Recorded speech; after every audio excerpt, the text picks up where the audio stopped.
আসসালামু আলাইকুম। তোমরা সবাই ভালো আছো? আলহামদুলিল্লাহ, আমিও খুব ভালো আছি। তোমাদের গণিত বইয়ের ৯৮ পৃষ্ঠা বের করা। এখানে আমাদের লাভ ক্ষতি আমরা শিখবো আজকে, ঠিক আছে? আচ্ছা, লাভ ক্ষতির একটা উদাহরণ আছে। একটি কলম 50 টাকায় ক্রয় করে 56 টাকায় বিক্রয় করা হলে লাভ কত শতকরা হবে? লাভ শতকরার চিহ্ন বা শতকরা লাভ কত হবে, শতকরা মানে কত হবে, এইটা অঙ্ক আমি বোর্ডে লিখে রেখেছি। তোমরা একটু মনোযোগ দিয়ে খুবই সহজ অঙ্ক। হ্যাঁ, তাহলে এখানে লাভ হবে, লাভ কত হবে এখানে ডাইরেক্ট বলে দেওয়া আছে। এখানে বলতে পারতেন লাভ বা ক্ষতি হবে, বুঝো ব্যাপারটা।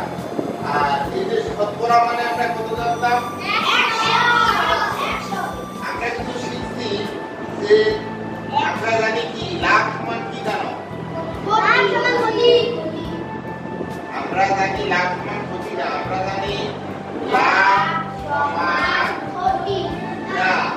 লাভটা কখন হবে? যখন বিক্রয় মূল্যটা বেশি হবে, বিক্রয় মূল্যটা বেশি হবে।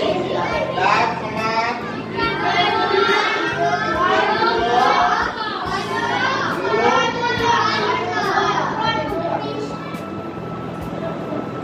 এটুকু আমরা লিখতে পারবো না? তাহলে এইখানে কলম এত টাকায় ক্রয় করছে, এত টাকায়, তাহলে এটা ক্রয় মূল্য। বিক্রয় করছে এই যে টাকা, তাহলে এটা বিক্রয় মূল্য। এটা কি বুঝছো? বিক্রয় মূল্য এখানে কত? 56 না 50? বিক্রয় মূল্য এইটা না এইটা?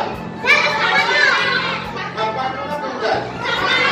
তাহলে 56 টাকা লিখবো আর 50টা ক্রয় মূল্য যেহেতু এটা, তাহলে 56 থেকে 50 গেলে কত? 9 টাকা। লাভ কত টাকা হলো? এইভাবে তোমরা বইয়ে কিন্তু শুনো, আমাদের বইয়ে খুব শর্টকাটে দেওয়া আছে। আমি ওই নিয়ম ভাবে তোমাদের সহজে শেখানোর চেষ্টা করতেছি। তোমরা বইয়ের নিয়মও করতে পারবা, আর আমি যে ওই নিয়ম করতেছি এইভাবেও করতে পারবা। এটা বেশি সহজ, আমার কাছে বেশি সহজ, তোমাদের কাছেও সহজ হবে, সবচেয়ে সহজ এটা। তাহলে আমার একটা যদি মাথায় রাখো, এইখানে লাভ হইতে কয় টাকা? 6 টাকা। একটি কলমটা কয় টাকায় ক্রয় করছে? 50 টাকা ক্রয় করছে। ওই টাকাটা দিয়ে সবসময় লাভটা হবে না? 56 টাকা লাভ হয়েছে। ওই লোকটা 50 টাকা বা ওই মানুষটা 50 টাকা দিয়ে ব্যবসাটা শুরু করছে, করার পরে 56 টাকা বিক্রি করছে, তাহলে তার মূলধন কত? সবসময় ক্রয় মূল্যের উপরে লাভ বা ক্ষতি হয়। কার উপরে লাভ বা ক্ষতি হয়? তাহলে এখানে লিখবা 50 টাকায় 50 টাকায় লাভ হয়, এই লাইনটা লিখতে পারবা? কিন্তু এখানে সবসময় লাভ বা ক্ষতি কি হয়? তোমাকে এখানে 50 টাকায় লাভ হতে হবে, ক্রয় মূল্যের উপরে লাভ বা ক্ষতি হবে। কার উপর? বড়টা বা ছোটটা নিয়ে চিন্তা করা যাবে না। আমি এখানে তার ছোটটা লিখতে, ছোটটা লিখছি, লাভের সময় সবসময় ছোটটা লিখতে হবে, মানে এটা করে বলো। আর ক্ষতির সময় সবসময় বড়টা লিখতে হবে। তোমরা বড় বা ছোট চিন্তা করবে না, চিন্তা করবে যেটা ক্রয় মূল্য, যেটা ক্রয় মূল্য ওর উপর লাভ বা ক্ষতি হবে। আমার কথা কি বুঝছো? তাহলে এই 50টা আমার ক্রয় মূল্য, ওই জন্য এখন 1 টাকায় লাভ হয়। 50 টাকায় যদি 6 টাকা হয়, 1 টাকা কম হবে। 1 টাকা কি হবে?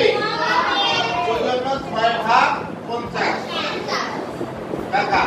এখন যেহেতু এখানে পার্সেন্ট আছে বা শতকরা আছে, এটা মানে একটা 1 ভাগ 100 হবে। পার্সেন্ট মানে 1 ভাগ 100, অতএব 100 টাকা।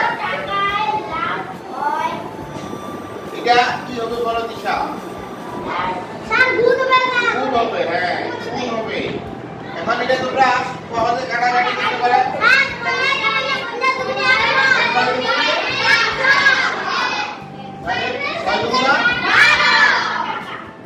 এখানে 12 টাকা হবে, কিন্তু উত্তরে কি হবে জানো?